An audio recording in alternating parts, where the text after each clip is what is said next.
Session d'été. Session d'été. Votre radio vous propose maintenant un enseignement du père Mathieu Daucher sur le thème « La joie au quotidien ». Enseignement réalisé lors de la session 25-35 ans qui se déroulait à Monial en l'année 2014. Très bonne écoute à tous. Bonjour à tous. Hier, je vous ai montré quelques images des enfants des rues. Je voudrais aujourd'hui, si la régie nous suit, montrer quelques images de la décharge avant de commencer. Les enfants chiffonniers. Je ne sais pas si on a un petit peu de son. Je vais vous montrer quelques images de la décharge pour qu'on rentre tout de suite dans le vif du sujet. Hier, le pardon. Aujourd'hui, la joie. Alors, quelque chose qui frappe tous ceux qui se mettent au service des plus pauvres, ou tous ceux qui ont pu avoir une expérience auprès des plus pauvres, c'est que on est dans les situations les plus terribles pour ces enfants-là, les rues, la décharge, un enfer sur terre, vraiment. Ce sont des enfants qui vivent dans les poubelles. Leur domaine, ce sont les ordures. Ils sont comme des objets jetés aux ordures. On en a parlé longuement hier. Mais ce qui marque, c'est qu'ils expriment une joie tout à fait authentique. C'est très surprenant. Je vais même aller plus loin. Ils expriment une joie beaucoup plus authentique que la nôtre, que la mienne.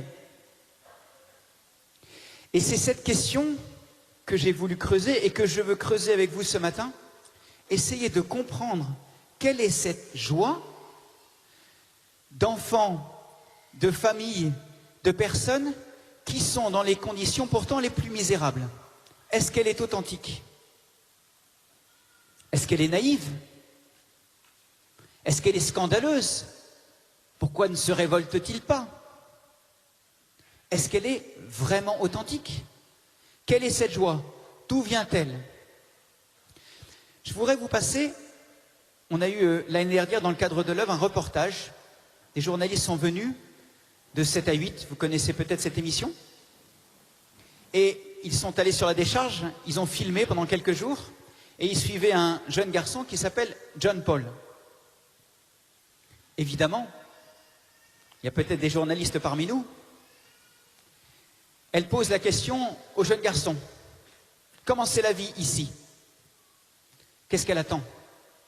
Elle attend une description de l'horreur, une description de ses souffrances. Elle veut susciter cette émotion. Donc elle demande à cet enfant, comment c'est la vie ici? Et voilà ce qu'il répond. Vous avez remarqué, John Paul, lui, ça ne le fait pas rire du tout. On lui pose la question, comment c'est la vie ici? Ben ici, il y a de la joie. Mais pourquoi? Parce qu'on est ensemble. Les adultes, gênés. Nous, adultes, gênés. Qu'est-ce qu'on aurait répondu? Ici, c'est l'horreur. On est plongé dans les ordures. On nous considère comme des objets bons achetés. C'est un scandale. John Paul, ici, il y a de la joie. Mais pourquoi? Parce qu'on est ensemble. Il faut absolument que l'adulte casse ça. Oh, il y a surtout des ordures. Et tout le monde rigole. John Paul, non? Il ne comprend pas, il ne voit pas ce qu'il y a de drôle. On lui a posé la question, comment c'est la vie ici? Sa réponse, ici, il y a de la joie. Pourquoi? Parce qu'ils sont ensemble, parce qu'ils sont unis, parce qu'ils sont en famille. Sa situation, elle est scandaleuse. Mais le fond, John Paul a bien raison. Il faut écouter les enfants, disait Bernanos. La sagesse de l'enfant, c'est dans l'Évangile. Là, on en a un exemple extraordinaire. John Paul, ça ne le fait pas rire. Bergson dit la chose suivante. La joie annonce toujours que la vie a réussi, qu'elle a gagné du terrain, qu'elle a remporté une victoire. Toute grande joie a un accent triomphal. C'est très vrai, très profond, mais on va essayer de comprendre les différents niveaux de la joie. On va essayer de rentrer dans cette joie. de comprendre quelles sont les différentes joies que nous expérimentons, ou surtout, quelles sont les différentes joies auxquelles le bon Dieu nous appelle. Mais avant tout, avant de comprendre ce que c'est que la joie, je voudrais vous dire un tout petit mot sur l'anti-joie. Un petit peu ce que j'ai fait hier avec le pardon. Si on veut vraiment comprendre la profondeur et la signification de la joie, il faut avoir les pieds sur terre. On n'est pas dans une espèce d'idéalisme. On a les pieds sur terre. On va comprendre ce que c'est qu'une vraie joie. Mais pour ça, on va d'abord essayer de saisir ce que c'est que l'anti-joie. Je vais vous donner une petite anecdote.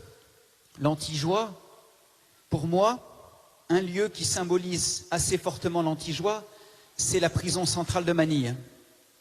À droite, sur la photo un petit peu effacée, il y a un jeune garçon qui s'appelle Imaï, qu'on suit depuis des années, et qui est en prison à Manille pour des petits larcins.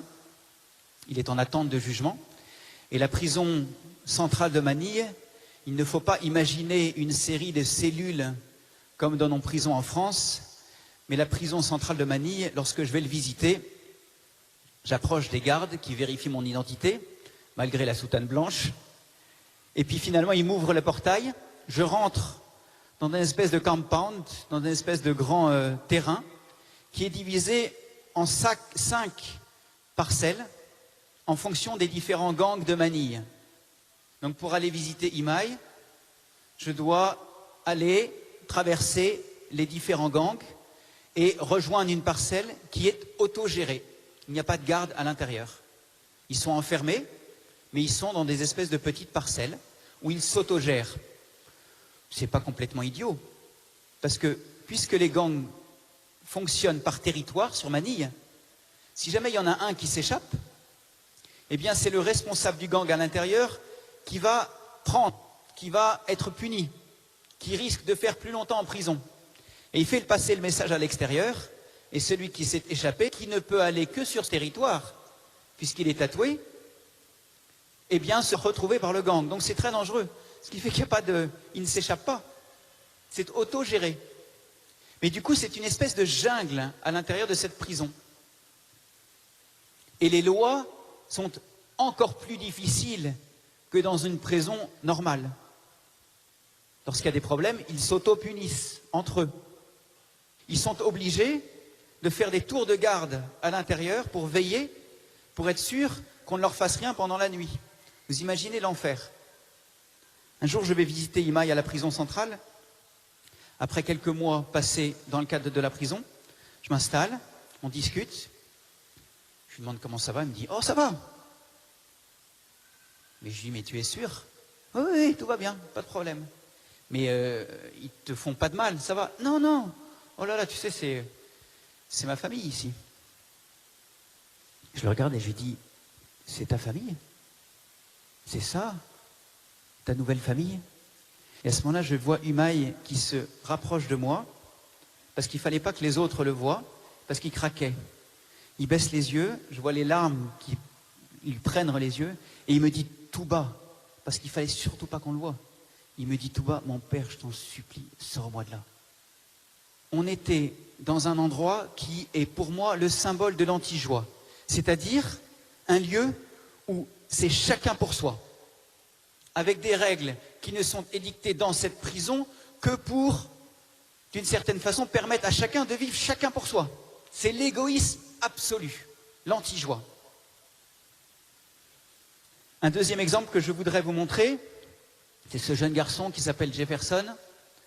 Et quand il est arrivé à la fondation, il a 7 ans sur la droite. À 15 ans, on le reconnaît à peu près. Il a vieilli, mais il a la même bouille. Lorsque Jefferson est arrivé à 7 ans, on remarque sur son crâne, vous voyez à gauche là des marques très fortes. Et quand vous demandez à Jefferson ce qui s'est passé, il dit « je ne sais pas, je m'en souviens plus ». À 15 ans, enfin, après 8 années, imaginez la patience, le temps qu'il faut d'une certaine façon pour qu'un cœur s'ouvre. Jefferson nous a dit qu'en famille, et c'est pour ça qu'il était parti dans la rue, il était battu à coups de ceinturon, et c'est son propre père qui lui a fait ses plaies. Ça aussi, c'est l'anti-joie. C'est-à-dire exactement comme hier, comprendre pour un enfant comprendre que ceux-là même qui doivent l'aimer lui refusent cet amour, mais plus encore, lui font subir ce martyre-là. Donc la question revient, comme au début, plonger dans cette horreur, plonger dans cette atmosphère d'anti-joie, complètement tournée sur soi-même. Comment se fait-il que ces enfants pauvres parmi les pauvres, ces enfants qui sont dans les situations aussi scandaleuses et catastrophiques que je suis obligé de vous décrire pour qu'on garde bien les pieds sur terre, comment se fait-il qu'ils puissent exprimer une joie authentique? Est-elle vraiment authentique? Et en essayant de réfléchir, j'ai imaginé, pensé que la joie était sur 3 niveaux, qu'il y avait 3 niveaux de la joie. Et c'est ce que je vais essayer ce matin de vous expliquer. 3 niveaux de la joie. Un premier niveau est tout simple, et nous en faisons tous l'expérience. Premier niveau de la joie, le niveau le plus horizontal, plus simple, un niveau, je vais dire, égocentré. Pour ne pas dire égocentrique, égocentrique étant très péjoratif, mais la joie de niveau 1, que je vais vous expliquer, est peut-être tout à fait légitime. Bonne, même souvent. Mais elle est très horizontale. C'est tout ce qui correspond à notre bien-être, le plaisir, la joie que l'on reçoit. Une bonne glace à la vanille, par exemple. J'aime beaucoup la vanille. Voilà. Eh bien, quand je mange une glace à la vanille, c'est tout à fait légitime et ça me procure une vraie joie, réelle, toute simple, très horizontale. Mais cette joie de niveau 1, très horizontale, peut être plus élargie.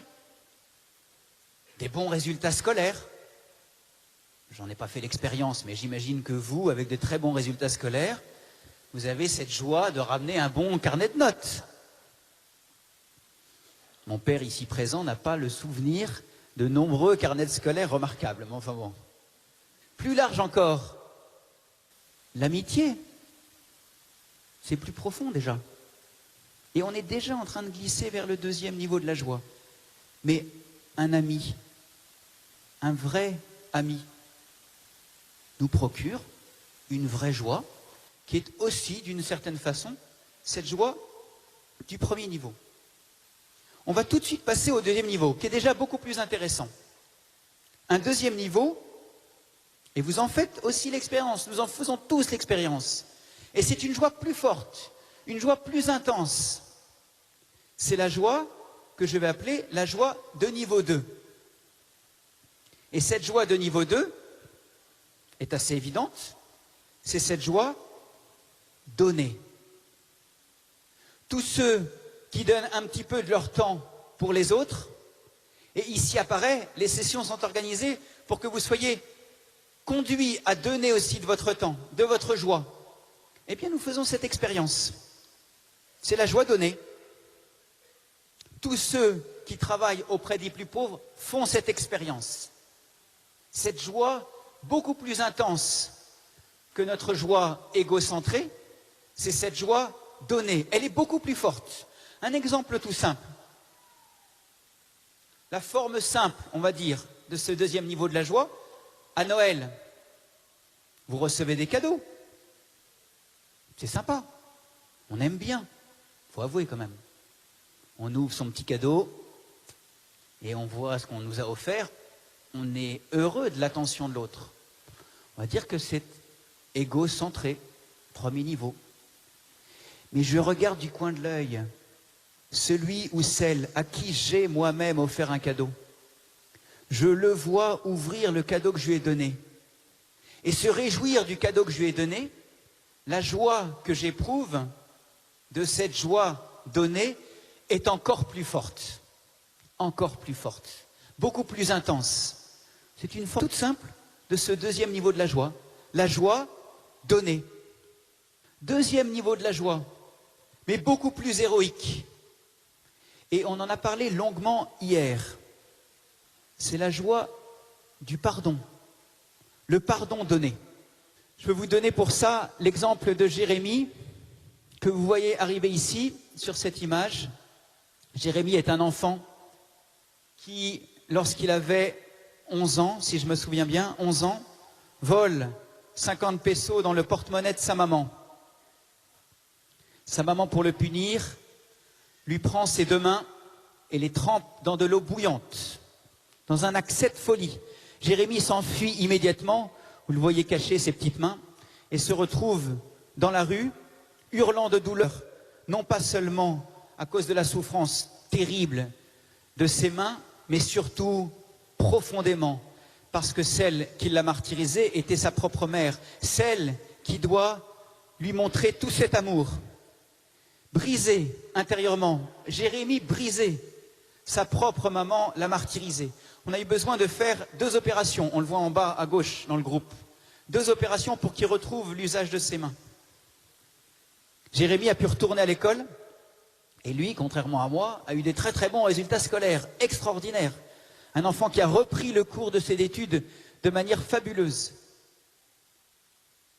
Et Jérémie fait tout un parcours, apprend à prier. Et puis un jour, après quelques mois, il approche un des éducateurs et puis il nous dit « J'aimerais revoir maman. Je veux lui pardonner. » Nous, très méfiants, quand même, on y va vraiment, on marche sur des œufs. On a repris contact avec la maman. On a vu de quelle manière des liens pouvaient se faire, temporaires, puis un peu plus longs. Et Jérémie a donné profondément son pardon à sa maman, qui, elle, a accepté de se faire suivre par un psychiatre. Et quelques semaines après, Jérémie est venu me voir pour demander le baptême. Uni au Christ dans son martyre, Jérémie était tellement uni à lui et tellement cohérent dans sa démarche qu'il a demandé le baptême.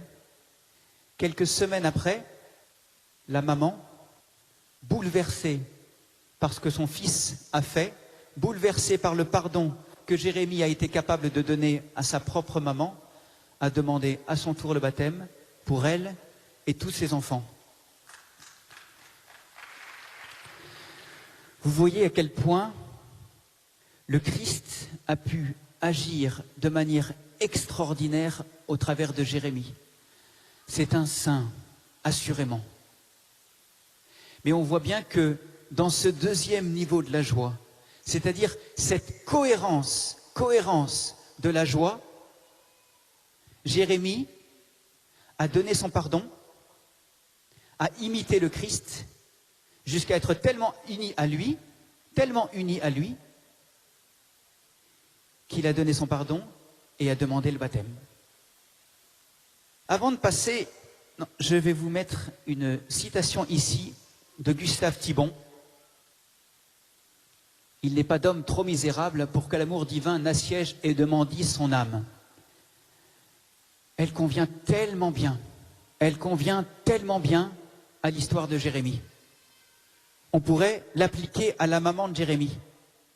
Il n'est pas de femme, il n'est pas de mère, il n'est pas de maman trop misérable pour que l'amour divin n'assiège et ne mendie son âme. Avant de passer au troisième niveau de la joie, qui est une joie proprement spirituelle, eh bien, je voudrais qu'on s'arrête quelques instants sur l'évangile de Jean, au chapitre 15.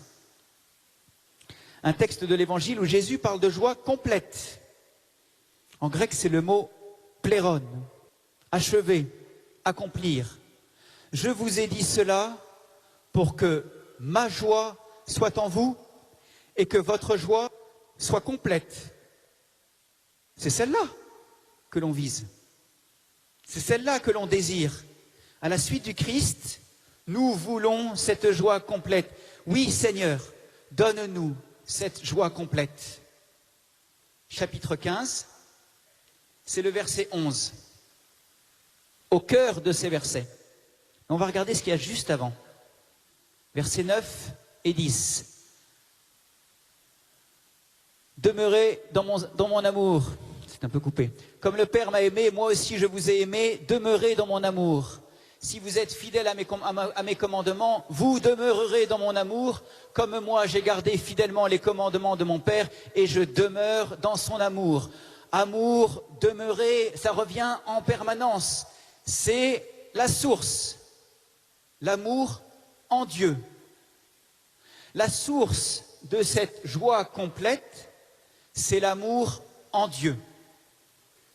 Il faut aller puiser l'amour en Dieu. Versets 9 et 10, juste avant cette annonce. Je vous ai dit cela pour que ma joie soit en vous et que votre joie soit complète. Vous la voulez, cette joie complète? Allez puiser à l'amour. Versets 9 et 10, demeurez dans mon amour. L'amour en Dieu.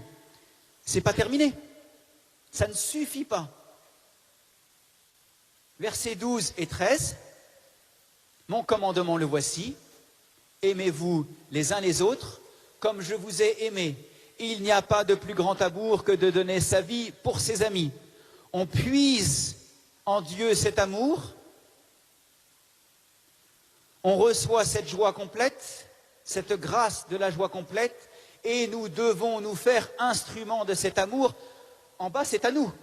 C'est à nous de jouer en bas. Les versets 12 et 13, c'est à nous de jouer.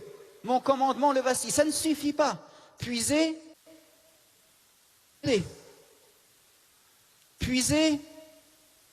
et ensuite il faut répandre cet amour. Il ne suffit pas de puiser. L'exigence évangélique, c'est de le répandre. Mon commandement le voici, aimez-vous les uns les autres comme je vous ai aimés. Il n'y a pas de plus grand amour que de donner sa vie pour ses amis. Deuxième niveau de la joie donnée. La joie qui puise sa source dans l'amour de Dieu et qui porte ses fruits dans l'amour du prochain. Vous n'aurez pas la joie si vous ne puisez pas à la source de l'amour. Vous n'aurez pas cette joie complète. Hier, je vous parlais du pardon comme une résurrection. Cet amour que l'on puise à la source et que l'on répand est aussi résurrection. Je voudrais vous donner un petit exemple d'un jeune garçon qui s'appelle Jimmy. Lorsque Jimmy était en famille, le papa, dans un bidonville de Manille, à l'extérieur de Manille, le papa rentre du travail. À la fin de sa journée, il arrive à la maison et trouve la maman dans les bras d'un autre. Dans sa colère, il tue son rival et dans le même mouvement, fait une attaque cardiaque. La maman en devient folle, sombre dans l'alcool et la drogue et meurt quelques mois après. On ne sait pas très bien si elle s'est suicidée ou si ce sont les ravages de l'alcool. La situation, ceux qui en sont les victimes directes d'une situation aussi dramatique, ce sont les enfants. Jimmy est confié temporairement à des voisins. Ambiance misérable de Victor Hugo. Il ne tient pas quelques semaines et s'enfuit dans la rue. Arrivé dans la rue, Jimmy est accueilli par un groupe d'enfants de la rue immédiatement, mais connaît toutes les horreurs de la rue, dont le pire, qui est l'abus sexuel. Emmené par quelqu'un dans un terrain vague, Jimmy est violé à 12 ans et laissé hagard dans ce terrain vague. Ce qui fait que lorsque les éducateurs de la fondation le rencontraient dans la rue, Jimmy était sympathique, mais il n'avait aucune confiance en l'adulte. Aucune. Les éducateurs le voyaient bien. Il arrivait que Jimmy accompagne la fondation. Mais souvent, repartait le lendemain ou le surlendemain. Il ne restait jamais. Il n'avait aucune confiance en l'adulte. Jamais. Jusqu'au jour où il y a 2 ans maintenant, eh bien, en tournant, vous savez, avec les éducateurs, nous tournons la nuit pour rencontrer les enfants des rues. On arrive dans son groupe et ils nous disent « Venez vite, Jimmy a été renversé par une voiture, il est aux urgences, dans un état catastrophique. » Et on arrive aux urgences, et Jimmy, effectivement, était dans un état catastrophique, puisqu'il avait été, la voiture lui avait roulé sur la jambe, il avait une triple fracture à la jambe, et une fracture crânienne. Et du coup, Jimmy, on l'a emmené, lorsque les soins ont été faits à l'hôpital, il a eu toute sa période de convalescence à la fondation. Là, pour le coup, il ne pouvait pas partir, forcé de rester. Et tous les jours, on se relayait à son chevet pour prendre soin de lui, discuter petit à petit avec lui. Et Jimmy, après tous ces mois de martyr, toutes ces années de martyr et de méfiance, nous redonnait petit à petit sa confiance. On sentait. Jusqu'au jour où, un matin, je m'approche de lui, je monte dans l'infirmerie que nous avons à la fondation, je m'approche de lui, et je le vois assis sur le côté de son lit, avec sa jambe dans le plâtre, un peu perdu. Je m'approche de lui, je m'assois à côté de lui, et je lui dis « Jimmy, ça va ?» Et à ce moment-là, Jimmy me saute dans les bras, me serre, comme s'il ne voulait plus me lâcher. Ce que Jimmy n'aurait jamais pu faire, jamais. L'abus sexuel avait créé une blessure terrible qui fait qu'il ne fallait surtout pas l'approcher, surtout pas le toucher. Et là, il se jetait dans mes bras comme s'il vivait une résurrection. C'était étonnant. Et il me serrait à m'étouffer. Il ne voulait surtout pas me lâcher. Jimmy a tiré de la blessure de son corps la résurrection de son cœur. C'était étonnant. On a vu un enfant ensuite reprendre une vie et une joie étonnante. Résurrection. Il a fait l'expérience de l'attention de chacun des éducateurs de la Fondation, petit à petit, des gestes tout simples. Des gestes tout simples. Et Jimmy a ressuscité. Son cœur a ressuscité. Il a tiré de la blessure de son corps la résurrection de son cœur. C'était magnifique.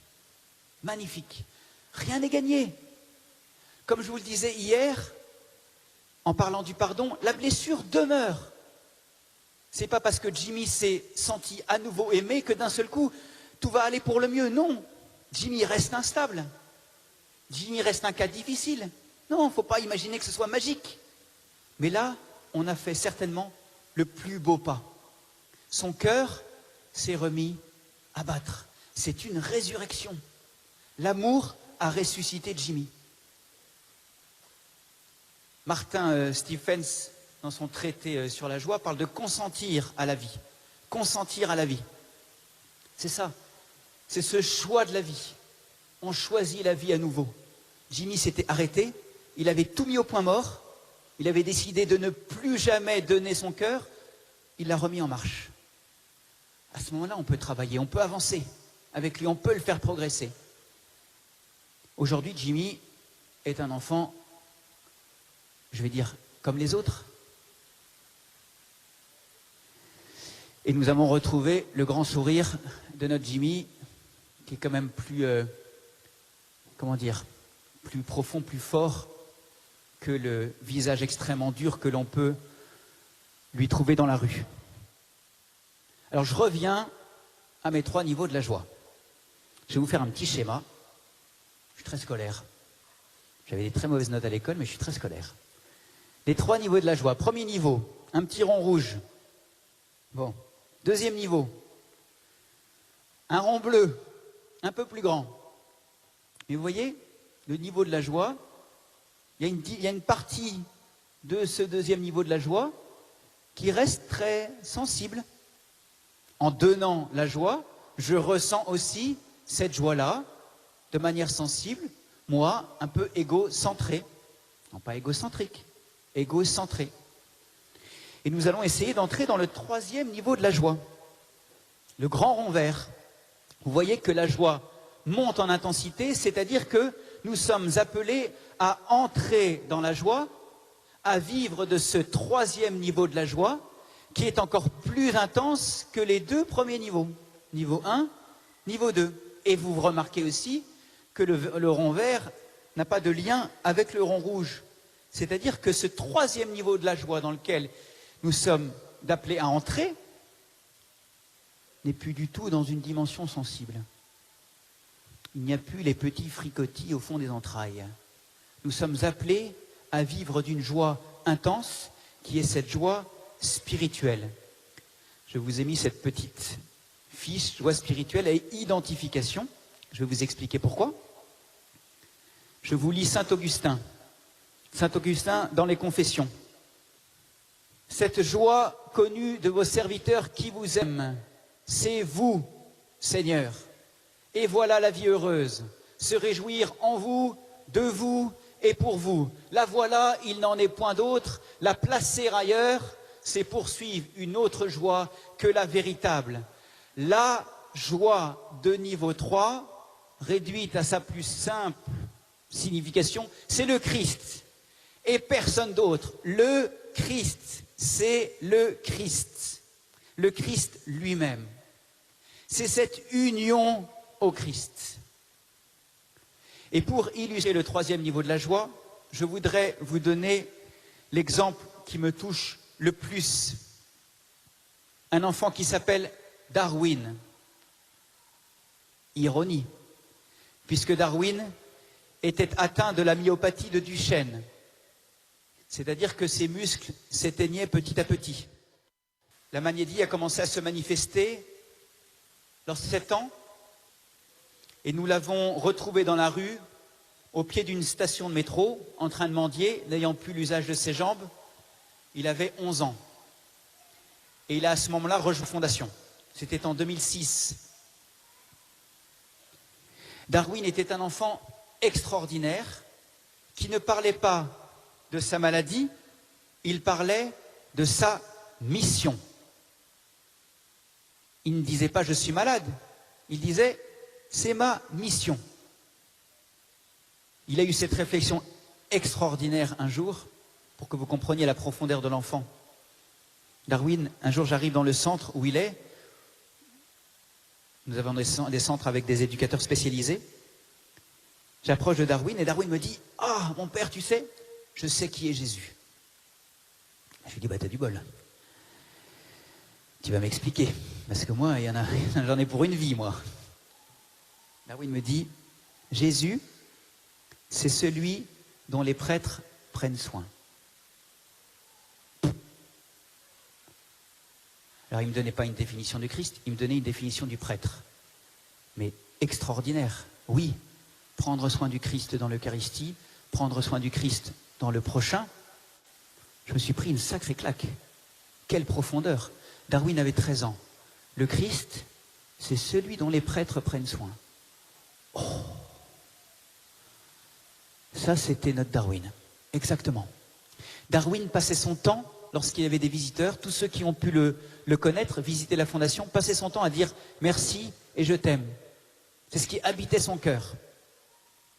Même lorsqu'il avait des crises de fièvre ou des problèmes liés à sa maladie, il voulait impérativement être avec ses frères dans son centre pour les temps de prière.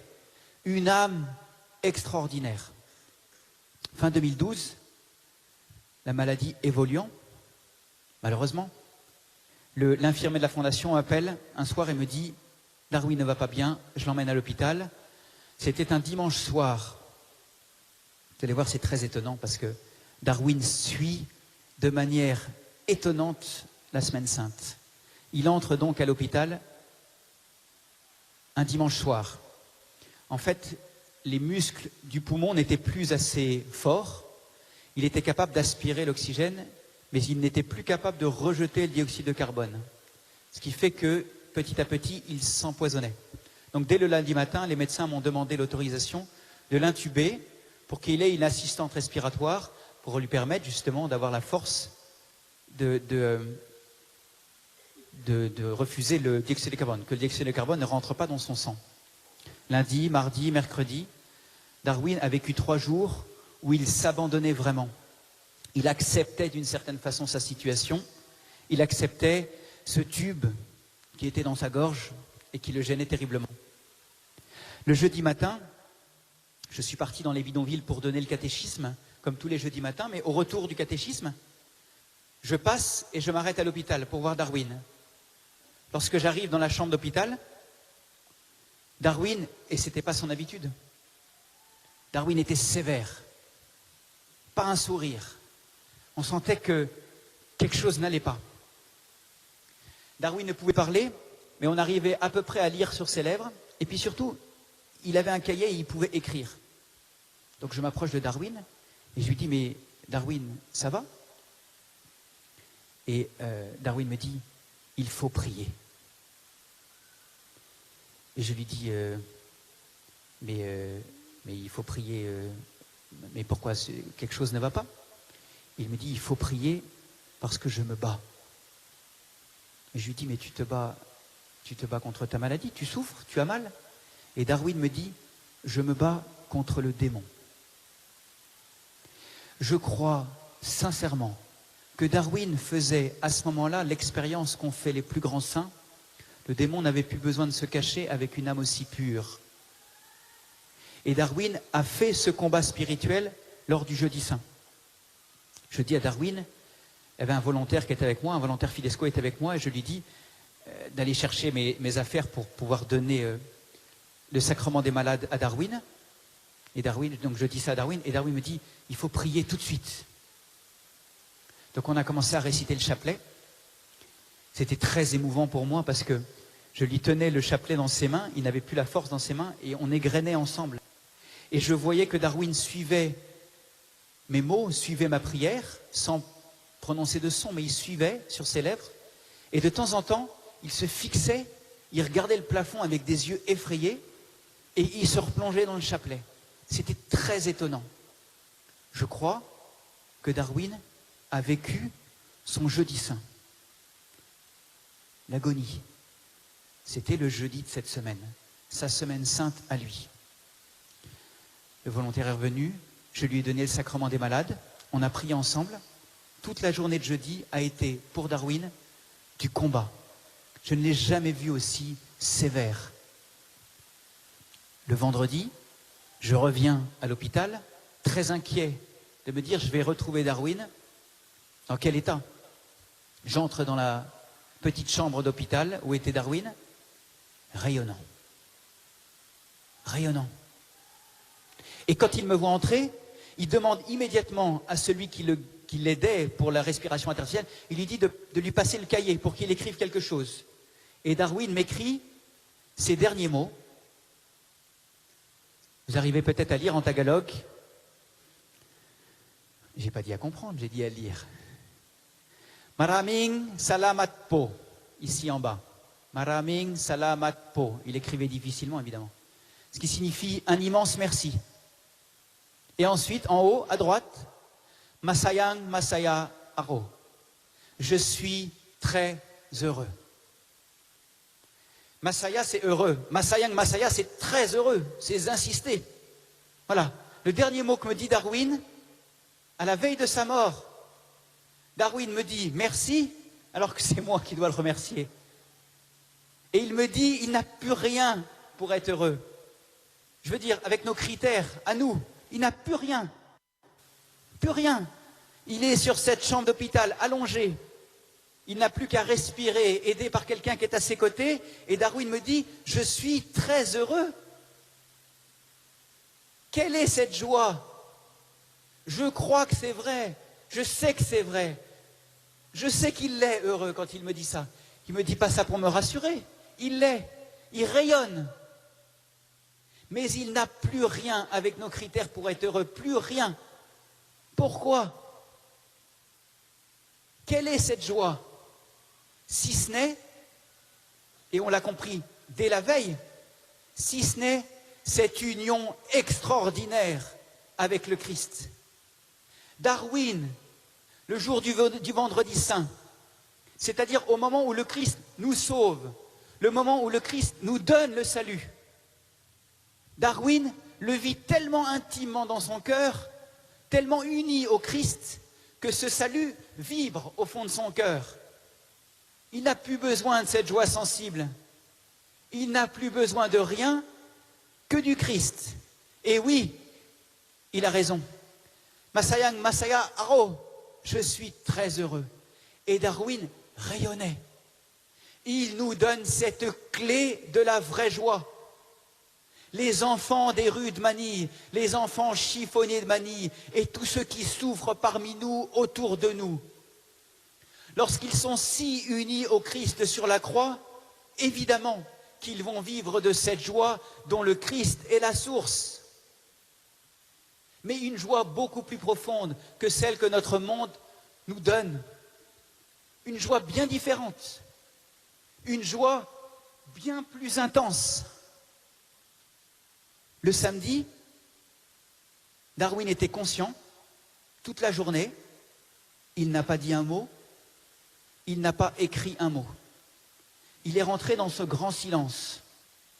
Le samedi saint, la mise au tombeau du Christ. La mise au tombeau du Christ. Samedi soir, minuit,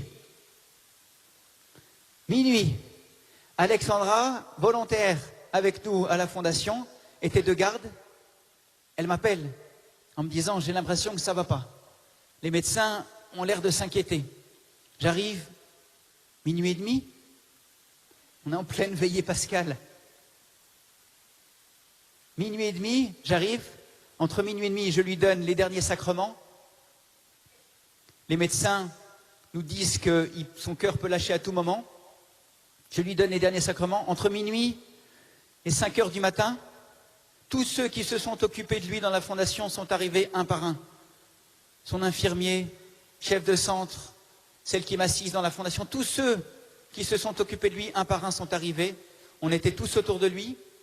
À l'aube, 5h30, 6h, le cœur de Darwin s'arrête. Dimanche de la résurrection.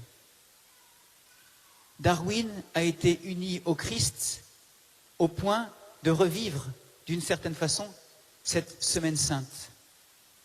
Il s'endort, entouré de tous ceux qui l'ont aimé. Je ne vais pas rentrer dans tous les détails, puisque Darwin est là pour nous montrer du doigt ce qu'est cette joie du 3e niveau.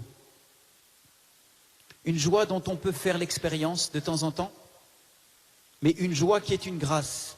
C'est le bon Dieu qui va nous faire rentrer dans ce 3e niveau de la joie lorsque notre cœur sera disposé à y entrer. On entre dans la joie.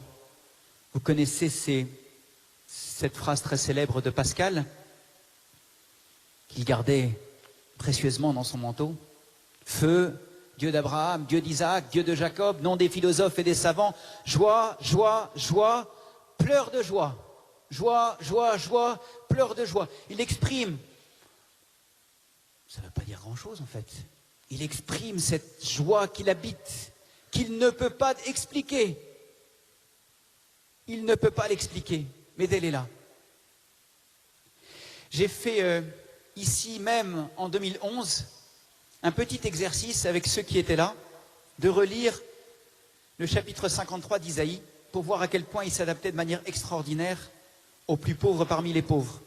Je voudrais refaire le même genre d'exercice avec un autre texte qui rentre tout à fait dans notre sujet, cette union au Christ, la prière que le Christ lui-même prie sur la croix. Le psaume 22, « Mon Dieu, pourquoi m'as-tu abandonné ?» Je voudrais le relire avec vous. Mon Dieu, pourquoi m'as-tu abandonné? Le salut est loin de moi, loin des mots que je rugis. Mon Dieu, j'appelle tous les jours et tu ne réponds pas. Même la nuit, je n'ai pas de repos. J'entends ici la prière des enfants eux-mêmes, dans la rue, sur la décharge. Mon Dieu, pourquoi m'as-tu abandonné? Même la nuit, je n'ai pas de repos. Versets 2 et 3. Je continue. On décrit les enfants dans la rue et sur la décharge. Et moi, je suis un ver, pas un homme, rayé par les gens, rejeté par le peuple. Tous ceux qui me voient me bafouent. Ils ricanent et hochent la tête. Ils comptaient sur le Seigneur, qu'il le délivre, qu'il le sauve. puisqu'il est son ami. Les enfants sont décrits dans ce psaume, les enfants sur les trottoirs de Manille. Je continue, versets 12, 13 et 14. Les abus faits sur ces enfants. Ne sois pas loin, l'angoisse est proche, je n'ai personne pour m'aider. Des fauves nombreux me cernent, des taureaux de Bassan m'encerclent, des lions qui déchirent et rugissent ouvrent leur gueule contre moi. Ce sont les abus, les blessures terribles que ces enfants vivent dans la rue. Les blessures. Je continue. Versets 15, 16, 17, 18 et 19. Ce sont les blessures qui sont décrites dans ce psaume 22. La prière du Christ en croix. Je suis comme l'eau qui se répand, tous mes membres se disloquent. Mon cœur est comme la cire, il fond au milieu de mes entrailles. Ma vigueur a séché comme l'argile, ma langue colle à mon palais. Tu me mènes à la poussière de la mort. Oui, des chiens me cernent. Une bande de vauriens m'entoure, ils me percent les mains et les pieds. Je peux compter tous mes os. Ces gens me voient, ils me regardent. Ils partagent entre mes habits et tirent au sort mon vêtement. Ce sont les blessures de ces enfants. Et on continue ce psaume qui est en fait un psaume d'espérance. Versets 20, 21, 22 et 23. L'espérance. Mais toi, Seigneur, ne sois pas loin. Ô ma force, viens vite à mon aide. Préserve ma vie de l'épée. Arrache-moi aux griffes du chien. Sauve-moi de la gueule du lion et de la corne des buffles. Tu m'as répondu. Et je proclame ton nom devant mes frères. Je te loue en pleine assemblée. L'appel des enfants est leur espérance qui est ancrée en Christ. Et comment ce psaume 22, prié par le Christ sur la croix, se termine? Versets 25 à 27. Car il n'a pas rejeté, il n'a pas réprouvé le malheureux dans sa misère, il ne s'est pas voilé la face devant lui, mais il entend sa plainte. Les pauvres mangeront, ils seront rassasiés, ils loueront le Seigneur, ceux qui le cherchent. À vous, toujours, la vie et la joie. Le psaume 22, prié par le Christ en croix, correspond exactement à cette prière que font tous les jours, par leur vie, les enfants des rues de Manille, les enfants de la décharge et tous ceux qui vivent dans cette souffrance, unis au Christ. Le fruit, mon Dieu, pourquoi m'as-tu abandonné, nous conduit à la vie et la joie. Cette union au Christ, c'est cette clé étonnante, Unis au Christ sur la croix, nous vivons de cette joie dont il est la source. C'est cette joie parfaite, cette joie complète que le Christ nous appelle à vivre, nous donne. Jean chapitre 15. Je pourrais continuer longtemps pour décrire cette joie. On est quand même un petit peu limité par le temps. Je voudrais faire une conclusion, mais une conclusion en forme d'appel. Saint Paul, dans sa lettre aux Philippiens, non pas aux Philippins, on se trompe de temps en temps là-bas, il nous dit « Soyez toujours dans la joie. Ne repartez pas de parelmonia, surtout dans ce lieu qui est le cœur à cœur avec le Christ, l'union avec le Christ. Ne repartez pas sans avoir le désir d'entrer dans la joie. » Il faut donc commencer par passer du premier niveau au deuxième niveau. Et ça, c'est une exigence. C'est une exigence évangélique. Le Christ compte sur vous. Passer du premier niveau au deuxième niveau. Interdit de rester au premier niveau. Interdit de ne rechercher qu'une joie qui soit égocentrée. Non, non et non. L'exigence évangélique, c'est de passer du premier au deuxième niveau. Donnez cette joie. Transmettez cet amour. Soyez les instruments du Christ, son porte-étendard de la joie. Donnez cette joie. Puis ensuite, accueillez les fruits de cette joie donnée. La paix. Comme Jimmy. Le pardon, comme Jérémie. Accueillez ces fruits que le Christ va vous donner au travers de ce deuxième niveau de la joie qui doit être vécu de manière intense. La joie donnée, deuxième niveau. et qui va enfin préparer notre cœur pour que le Christ lui-même, par sa grâce, nous hisse au troisième niveau. C'est lui qui va nous hisser au troisième niveau, qui petit à petit va sculpter notre âme pour qu'elle corresponde le plus possible à son cœur à lui, le cœur du Christ. Vous savez que la bienheureuse Mère Teresa, symbole de joie, extraordinaire sourire, service, vie étonnamment donnée, elle a surpris lorsque son journal a été publié. Beaucoup de gens ont même été un petit peu choqués. Mon Dieu, bienheureuse Mère Teresa, cette grande dame qui, en fait, a souffert toute sa vie. Mais ne lit-on pas justement ici le fait que la bienheureuse Mère Teresa était entrée dans le troisième niveau de la joie? Elle n'était pas dans une joie sensible, mais une union du Christ qui fait qu'elle était unie à lui aussi dans la souffrance.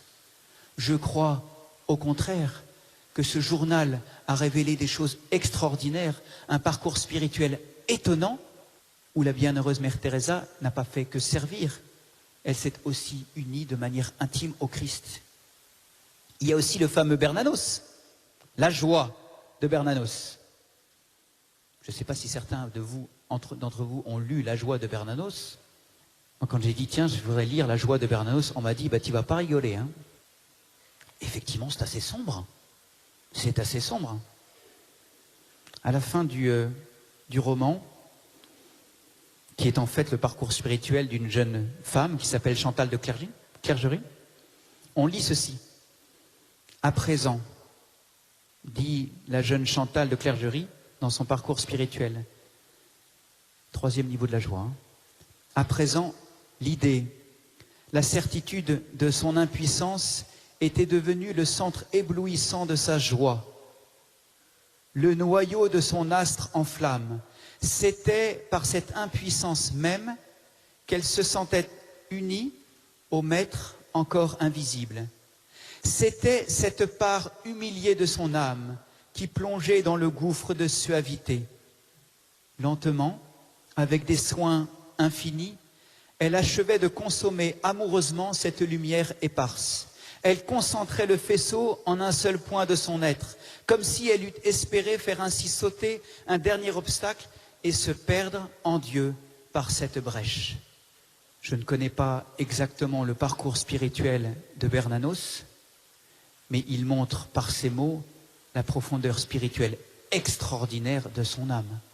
Bernanos avait très bien compris ce que j'appelle le troisième niveau de la joie. Je serais désolé de vous voir repartir aujourd'hui, demain, après-demain, à la fin de cette session, sans emporter avec vous de cette joie que nous offrent les enfants de Manille, puisque c'est notre plus belle consolation. Chesterton a ces mots merveilleux, il dit « La joie est le prodigieux secret du chrétien ». La joie est le prodigieux secret du chrétien. Mes amis, mes bien chers frères, plus qu'un secret, c'est une exigence.